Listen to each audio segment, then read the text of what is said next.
Hi, I'm Droolbatz. Thanks so much for stopping by. Today I'm going to be discussing the 2016 horror film A Dark Song. I'm going to be discussing it based on its premise, its production value and artistic choices, and finally, how it compares or contrasts to other films of the genre. I hope you like it. The movie opens with a woman purchasing a secluded, kind of run-down, overly large house out in the Irish countryside. It doesn't have heating, and the realtor tells her, it doesn't have heating, are you sure you want this? And she does. She says it's perfect. We realize that the woman isn't purchasing this house to live in. She's purchasing it to perform a spell in. The guy that she hires, Mr. Solomon, to help her perform this ritual actually kind of backs out on occasion because this woman tells him a couple lies about her intentions. But when he finally determines that, she's not doing this for frivolous reasons, he's like, okay, we're gonna do this ritual. What's the ritual though? The movie unfolds slowly and kind of reveals what the plan is. This woman had a son who died and she just wants to talk to her son. So they are conjuring a bunch of magical things and ultimately going through a lot of spiritual trials in this house. And the goal is that what will happen is finally at the end of it, after this woman is spiritually awakened, her guardian angel will appear and she can ask this angel for a wish, and her wish will be to talk to her son again. However, as cut and dry as that might seem, it's actually not. The woman and the man, Mr. Solomon, they don't super get along. He's kind of a finicky, demanding fellow, and she questions everything he does, even though he tells her, don't question me and I know what I'm doing, etc. They get locked in this house for, it's an exorbitantly long amount of time, like 30 or 90 days or some crazy thing. They cannot break the spell, and once they're locked in, they absolutely cannot leave. He tells her this explicitly, we cannot leave while this is going on or we'll be trapped here forever. And creepy things are going to start happening, but we need to proceed with the ritual no matter what happens, or else we could be damned. Seems simple enough, I suppose. The movie proceeds to then document them beginning this ritual, kind of outlining and explaining what the ritual is, how it works, etc.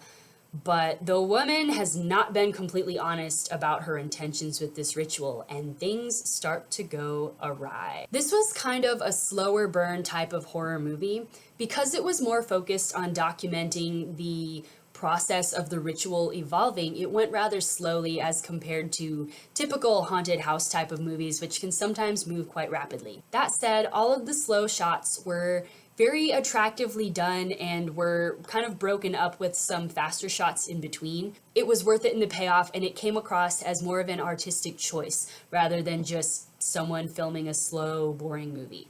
Considering the bulk of the movie was held by two characters, the woman and the man, their relationship was quite interesting and was a large focus of the movie.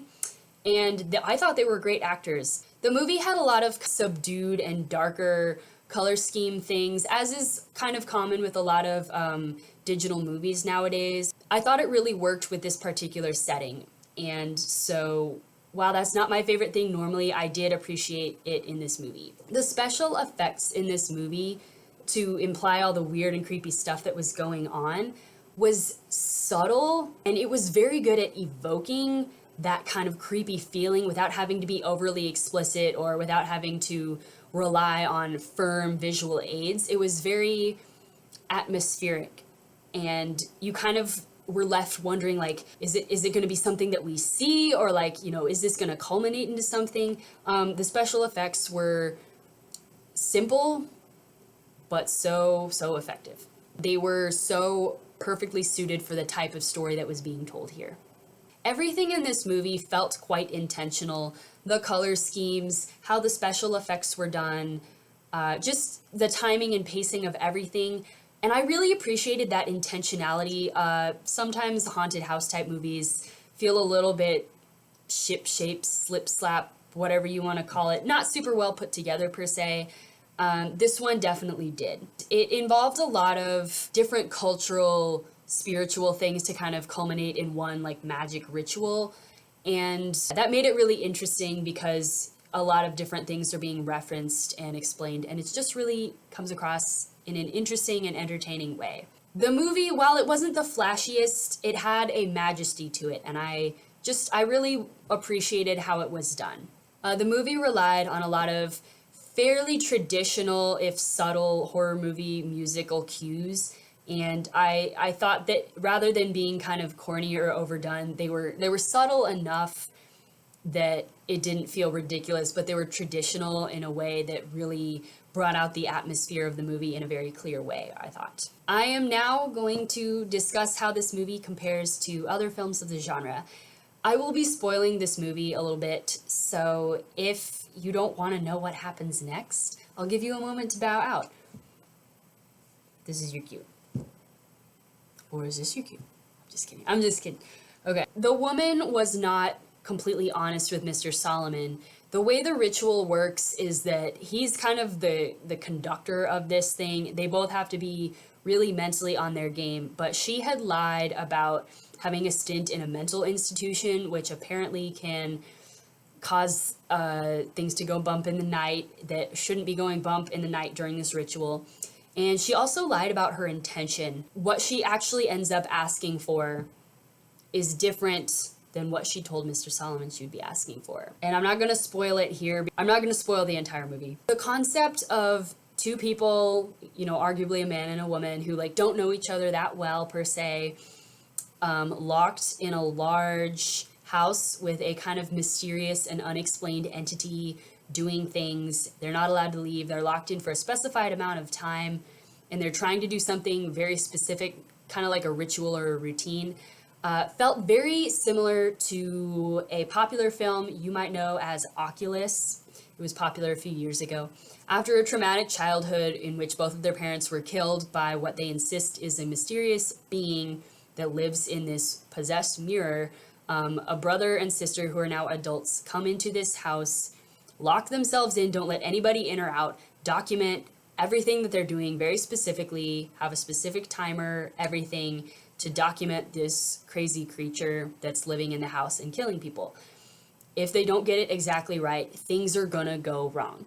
That's not exactly what was going on here, but the notion of people in a house together for a set period of time while crazy stuff is going on, they can't leave or it'll, the consequences will be quite dire. And the notion that it's not like, specifically a ghost or specifically a demon or whatever. It's not clear what the entity is. All of that kind of made it feel a little like Oculus. That said, I thought this movie did stand apart from Oculus, very much so. Obviously, what they're doing is different, a spiritual ritual rather than a scientific documentation. And the characters had a different relationship. The brother and sister, while they've been estranged, they do get along.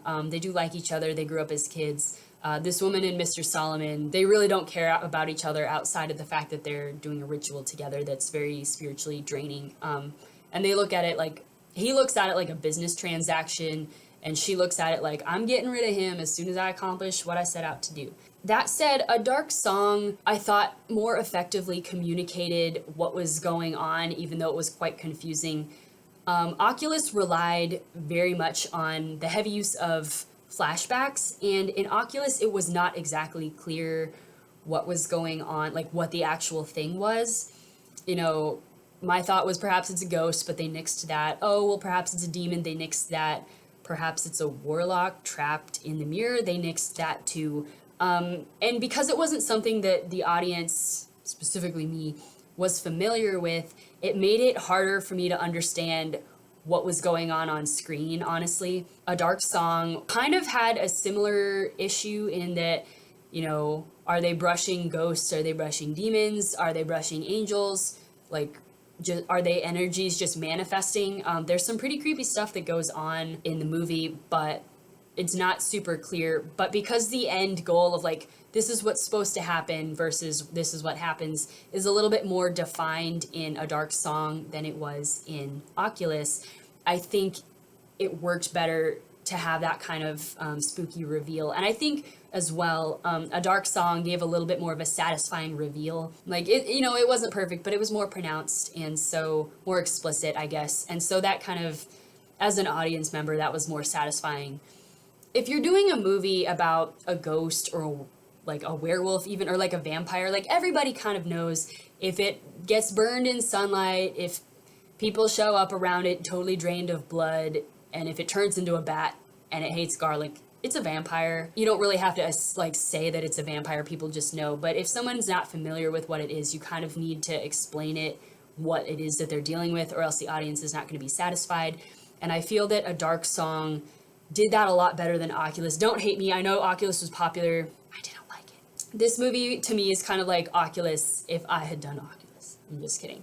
Because this movie highlighted so much more of what the ritual procedure was, it could have felt very clinical, but it kind of unfolded like a story, like really like a true story, rather than like, well, this is a film we're making. It's like, this is just like what you're experiencing. And altogether, I thought it was a very good experience. If I had to rate A Dark Song, I would give it a 4.5 out of 5 stars. It's not the most unique movie I've ever seen, and you know, it's not necessarily like in my top of all time, but it was just, for what it was so solid. It's not the most artistic movie, and because it is slower paced, I feel like you have to be in a little bit of the right mood to watch it, but it's not so slow paced that if you're not in the mood for a slow paced movie, you're gonna get angry with it. The pacing is really well done in this movie. The concept of like the motivations and stuff are interesting. The way the special effects are done and kind of like the subtle and implied special effects were done was very interesting and very effective, and it kind of drew me in like a very subtle way. And altogether, it was a nice little surprise of a film, honestly. So I would give it 4 out of 5, possibly 4.5 out of 5. I would like to know what other people thought. Did you find it boring? Did you find it inferior to Oculus?